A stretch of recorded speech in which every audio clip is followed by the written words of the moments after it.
Ken Robinson, que dedicou a vida a estudar a criatividade nas escolas, observou que, em vez de alimentar a criatividade por meio da brincadeira, na verdade as escolas podem matá-la. Adotamos um modelo de educação fast food que empobrece o espírito e a energia do mesmo modo que o fast food prejudica nosso corpo físico. A imaginação é a fonte de todas as formas de realização humana, e é o que mais prejudicamos sistematicamente com o modo como educamos a nós e aos nossos filhos. A ideia de que brincar é trivial continua conosco quando nos tornamos adultos, e se entranha ainda mais quando começamos a trabalhar. Infelizmente, pouquíssimas empresas e organizações promovem a brincadeira, e muitas sabotam essa atividade lúdica sem querer. E mesmo algumas que apregoam o valor do lúdico como estímulo à criatividade, parecem fazê-lo da boca para fora, pois não criam de fato o tipo de cultura descontraída que suscita experiências exploratórias. Nada disso deveria nos surpreender. As empresas modernas têm suas origens nos moldes da Revolução Industrial, quando o único objetivo era otimizar a produção em massa de mercadorias. Além disso, esses primeiros gestores buscavam inspiração nas Forças Armadas, uma instituição que em nada estimula a brincadeira. Na verdade, ainda hoje a linguagem militar é forte nas empresas. É comum falar de funcionários de linha de frente, e a própria palavra companhia designa uma unidade militar. Embora a era industrial tenha ficado para trás, esses costumes, estruturas e sistemas continuam impregnados na maioria das empresas modernas. Brincar, que defino como tudo o que fazemos apenas pela alegria de fazer, e não como um meio para atingir um fim, seja empinar pipas, ouvir música ou jogar bola, pode parecer uma atividade não essencial, e geralmente é assim que é tratada. No entanto, brincar é essencial em muitos aspectos. Stuart Brown, fundador do National Institute for Play, Instituto Nacional da Brincadeira em uma tradução livre, estudou o histórico de brincadeiras de cerca de 6.000 indivíduos e concluiu que brincar tem o poder de melhorar tudo de forma significativa, da saúde aos relacionamentos, da educação à capacidade de inovação das empresas. A brincadeira, diz ele, leva à plasticidade cerebral, à adaptabilidade e à criatividade, como explica de forma sucinta. Nada desperta mais o cérebro do que brincar. Não essencialista. Acha que brincar é trivial. Acha que brincar é um desperdício de tempo.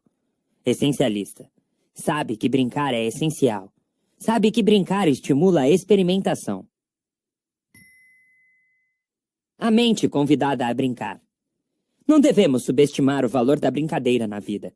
Estudos sobre o reino animal revelam que brincar é tão fundamental para o desenvolvimento de importantíssimas habilidades cognitivas que pode contribuir até para a sobrevivência de uma espécie. Bob Fagan, pesquisador que passou 15 anos estudando o comportamento dos ursos pardos, descobriu que os que mais brincavam tendiam a viver mais tempo.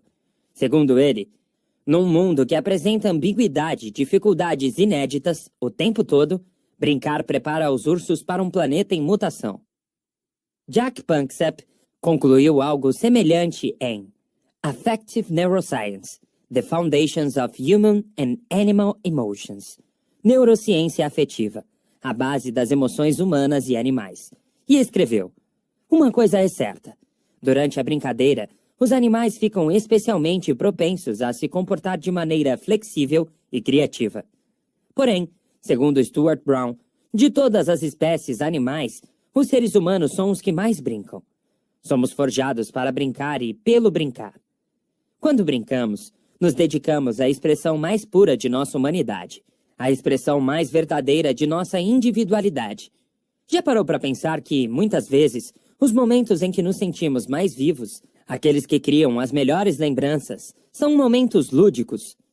Brincar expande a mente de um jeito que nos permite explorar, fazer novas ideias brotarem ou ver as antigas sob uma nova luz.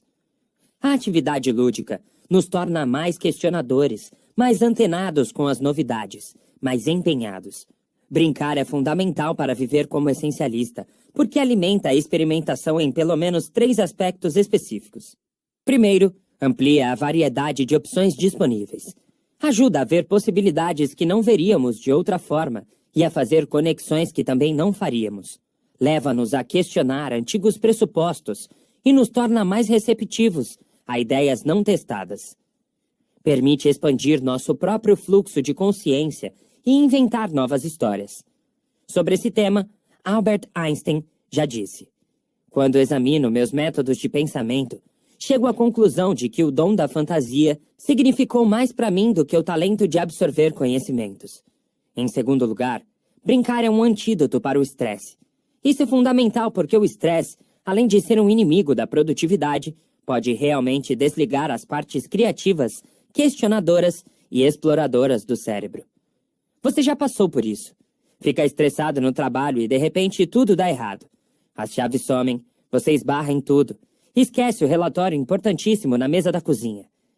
Descobertas recentes indicam que isso acontece porque o estresse aumenta a atividade da parte do cérebro que monitora as emoções, a amígdala, e a reduz na parte responsável pela função cognitiva, o hipocampo. E o resultado é que não conseguimos pensar com clareza. Já vi a brincadeira reverter esse efeito nos meus filhos. Quando estão nervosos e a situação sai do controle, ponho todos para desenhar. Quando começam, a mudança é quase imediata. O estresse se desfaz e eles recuperam a capacidade de experimentar. Em terceiro lugar, como explica Edward M. Hallowell, psiquiatra especializado em ciência cerebral, a brincadeira tem efeito positivo sobre a função executiva do cérebro. As funções executivas cerebrais, escreveu ele, são planejar, priorizar, agendar, prever, delegar, decidir, analisar. Em resumo, a maioria das habilidades que todo executivo precisa dominar para se destacar na carreira. Brincar estimula tanto as partes do cérebro envolvidas no raciocínio lógico e meticuloso, quanto na exploração irrestrita e despreocupada. Dito isso, não surpreende que descobertas importantíssimas tenham ocorrido em momentos de brincadeira. Segundo Hallowell, Colombo brincava quando percebeu que o mundo era redondo. Newton brincava com seus pensamentos quando viu a macieira e, de repente, concebeu a força da gravidade. Watson e Crick brincavam com possíveis formatos para a molécula do DNA quando pensaram na hélice dupla. Shakespeare brincou com pentâmetros e âmbicos a vida inteira. Os experimentos de pensamento de Einstein são exemplos brilhantes da mente sendo convidada a brincar. Sobre trabalho e brincadeira. Finalmente, algumas empresas inovadoras estão despertando para o valor essencial do lúdico.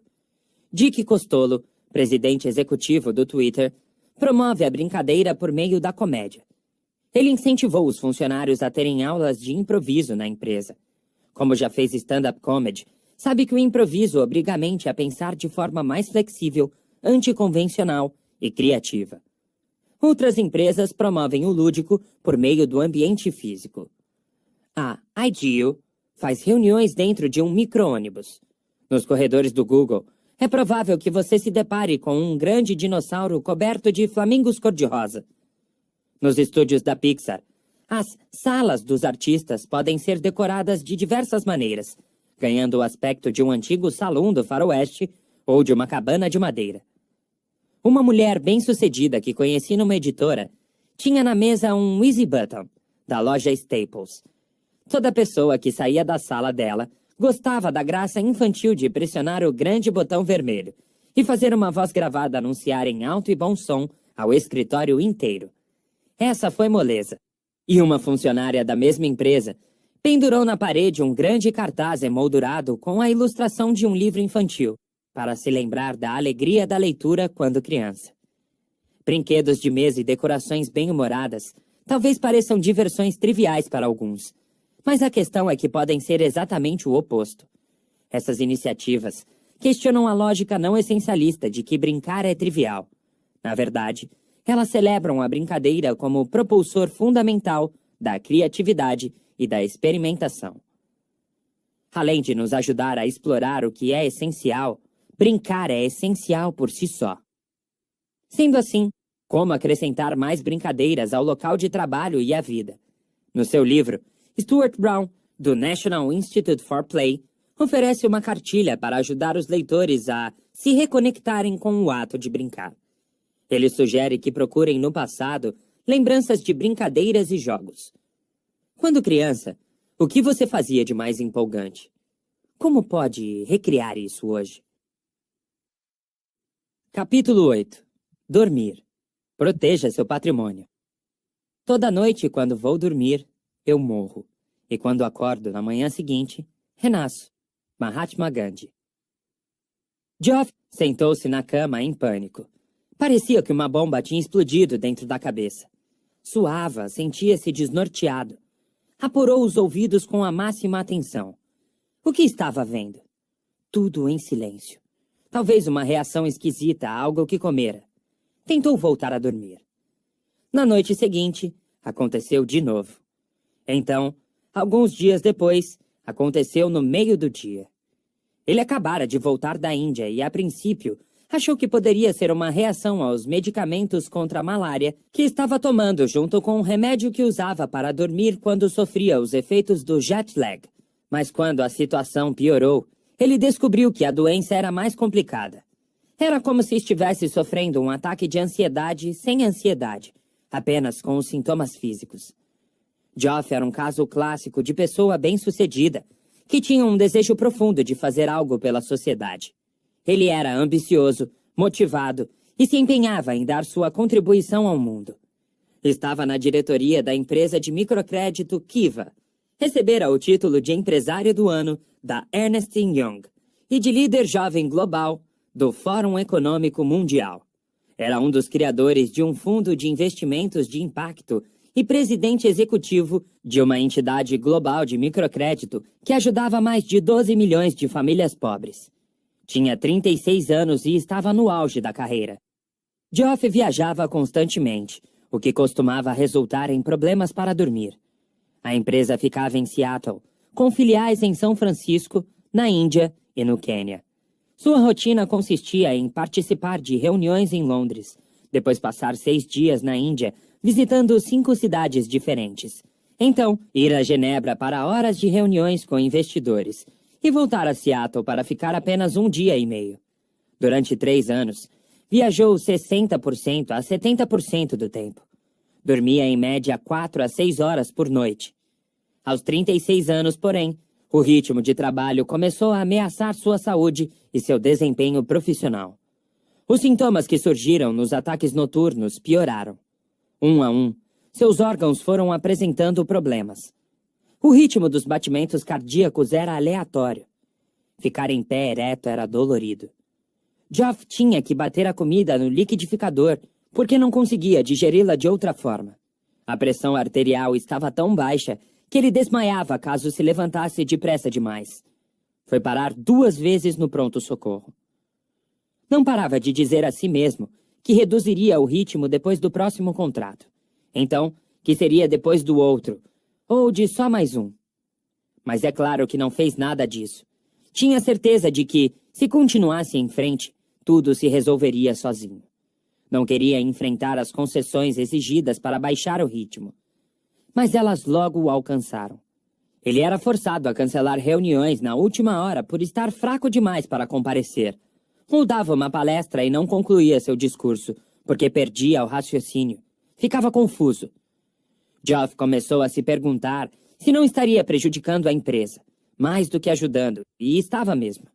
Finalmente, depois de um diagnóstico claro, o médico lhe deu 2 opções: tomar remédio pelo resto da vida para atenuar os sintomas, ou se desligar de tudo durante 1 ano ou 2 para tratar a doença e se recuperar. A princípio, Geoff não aceitou nenhuma dessas soluções. Era um triatleta competitivo e achou que conseguiria aplicar a mesma lógica que usaria no caso de uma entorse do tornozelo ou de um rompimento de um tendão. Disse ao médico, cheio de prepotência, que tiraria uns poucos meses de folga e voltaria com tudo. Ele tirou 2 meses de férias e, para sua surpresa, desmoronou por completo. Dormia 14 horas por noite. Depois descansava o dia inteiro. Em alguns dias, nem se levantava da cama. Ficou totalmente inativo durante 1 mês e meio. Voltou-se arrastando ao consultório do médico e admitiu que precisaria de mais do que 2 meses. Então se livrou de tudo o que gerava estresse em sua vida. Pediu demissão dos conselhos diretores e também decidiu sair da empresa. Ele explicou: foi muito difícil tomar a decisão de me desligar. Saí da reunião da diretoria com lágrimas nos olhos e disse à minha mulher: não era assim que eu queria abandonar minha cria. Geoff estabeleceu um plano totalmente dedicado à regeneração e à recuperação enquanto cumpria o protocolo de tratamento. Entre as medidas estava a reeducação alimentar e uma viagem com a família para o sul da França. O tratamento e a mudança de ares e estilo de vida deram certo. Com uma nova mentalidade, ele começou a pensar no que aprendera com a experiência. 2 anos e meio depois, Geoff estava na Tanzânia para um evento dos jovens líderes globais com o Fórum Econômico Mundial. Numa noite em que o microfone ficou aberto para quem quisesse falar, os que conheciam a sua história insistiram para que ele contasse o que aprendera ao grupo de 200 colegas bem-sucedidos. Com muita emoção, ele lhes disse que pagara um preço alto para aprender uma lição simples, porém essencial: proteja seu patrimônio. Proteger o patrimônio. O melhor patrimônio de que dispomos para dar nossa contribuição máxima ao mundo somos nós. Se não investimos em nós mesmos, em nossa mente, nosso corpo e nosso espírito, prejudicamos a nossa ferramenta mais eficiente e confiável. Uma das maneiras mais comuns de prejudicar esse patrimônio, principalmente no caso de pessoas ambiciosas e bem-sucedidas, é dormir pouco. Se deixarmos nosso instinto workaholic tomar conta, seremos engolidos por inteiro, como Geoff. Vamos nos desgastar cedo demais.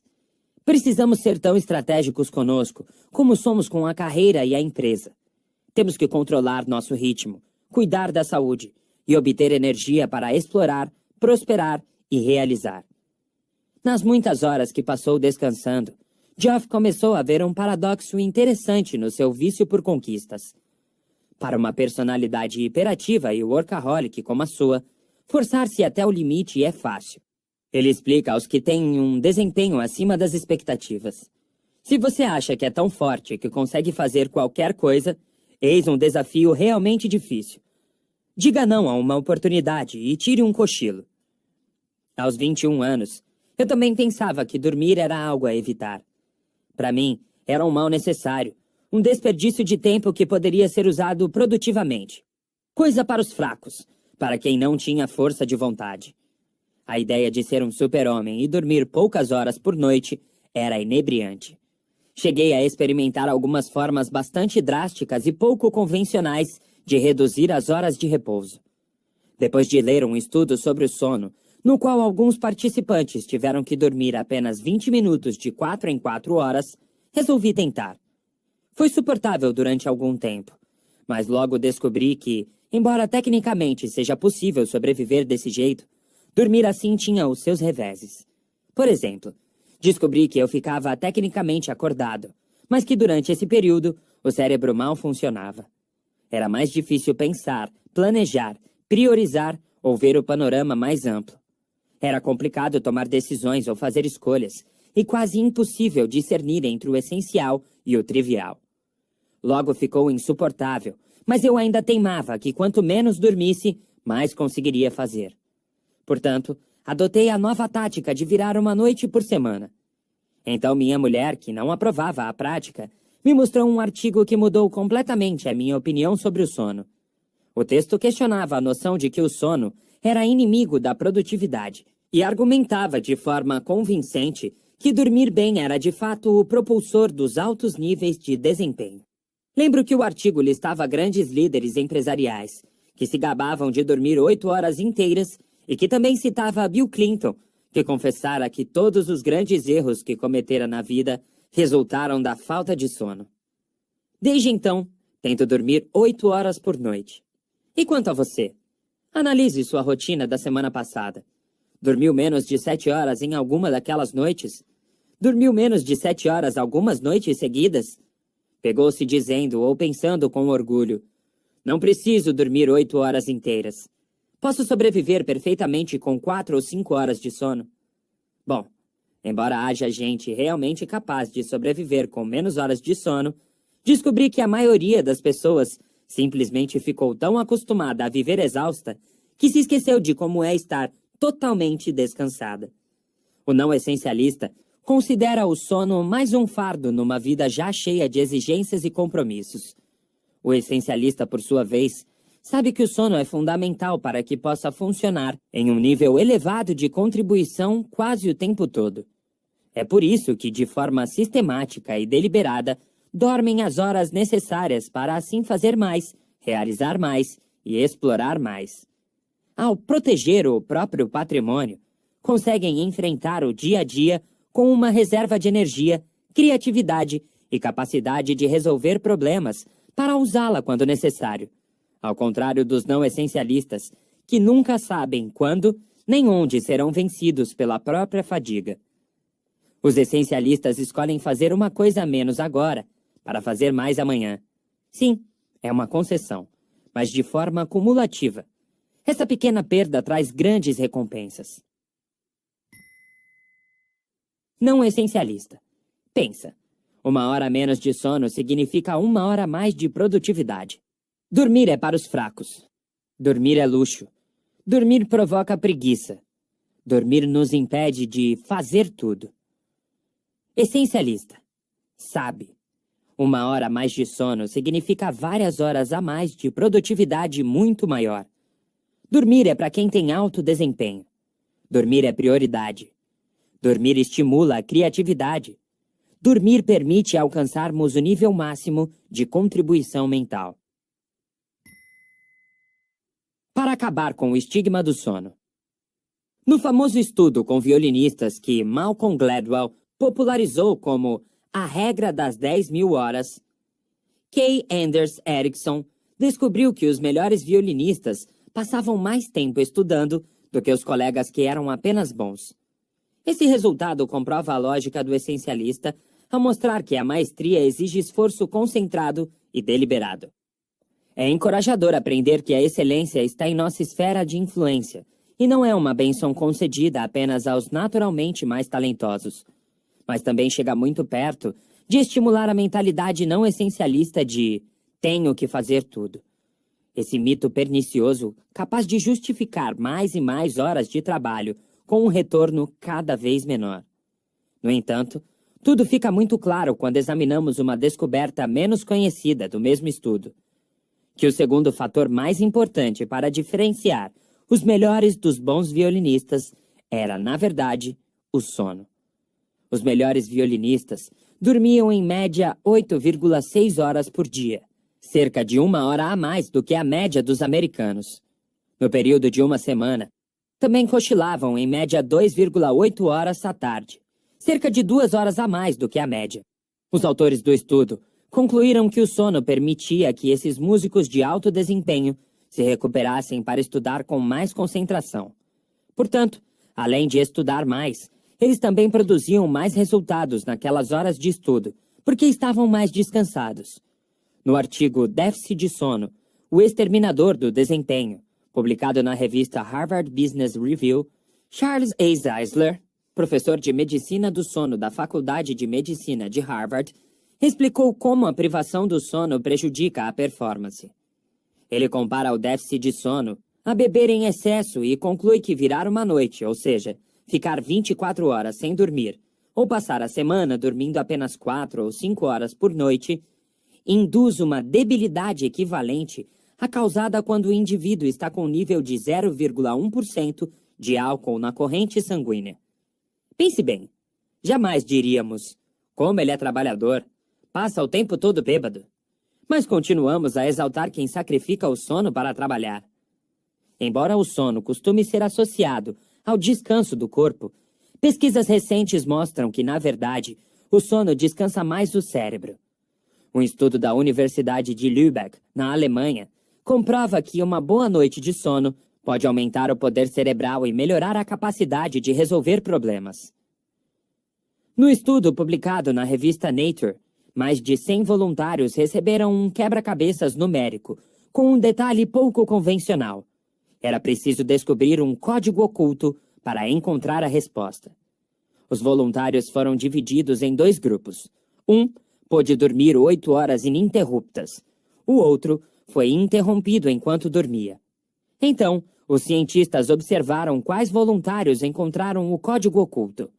O resultado foi que, comparando-se aos voluntários que não dormiram bem, o dobro de pessoas do grupo que dormiu 8 horas resolveu o problema.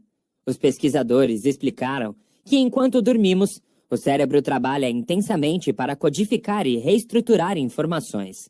Portanto, quando acordamos, o cérebro pode ter feito novas conexões neurais e, assim, permitir uma variedade maior de soluções para os problemas. Literalmente, da noite para o dia.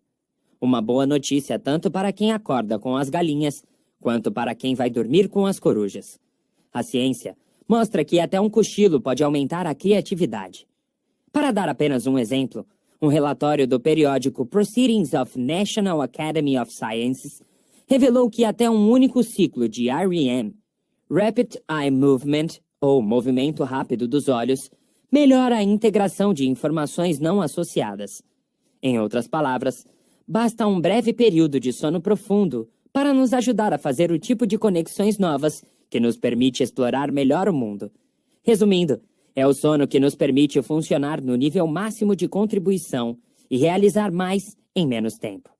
Embora a cultura do super-homem, que não precisa dormir, ainda persista, o estigma está diminuindo, graças, em parte, a alguns grandes líderes, sobretudo em setores que costumam enaltecer aqueles que viram as noites, que se gabaram publicamente de dormir 8 horas seguidas. Essas pessoas, muitas delas verdadeiros essencialistas, sabem que hábitos de sono saudáveis lhes dão uma imensa vantagem competitiva. Jeff Bezos, fundador da Amazon.com, é um deles. Fico mais alerta e penso com mais clareza. Simplesmente me sinto muito melhor o dia inteiro depois de dormir 8 horas. Outro é Mark Andreessen, um dos fundadores da Netscape e ex-limitador do sono, que costumava trabalhar até altas horas da madrugada e mesmo assim estava de pé às 7 da manhã. Ele confessou: "Eu passava o dia inteiro com vontade de voltar para casa e dormir. Hoje, sabe a importância do sono. Se durmo 7 horas, meu desempenho já se altera. 6, e ele fica abaixo do ideal. 5 é um grande problema. 4 me transformam em zumbi. Nos fins de semana, ele dorme 12 horas ou mais. Faz uma grande diferença na minha capacidade de ação", explicou. Esses executivos foram citados em um artigo intitulado "Dormir é o novo símbolo de status dos empreendedores de sucesso". Nancy Jeffrey, do The Wall Street Journal, escreveu: "É oficial. O sono, essa commodity valiosa nos estressados Estados Unidos, é o novo símbolo de status.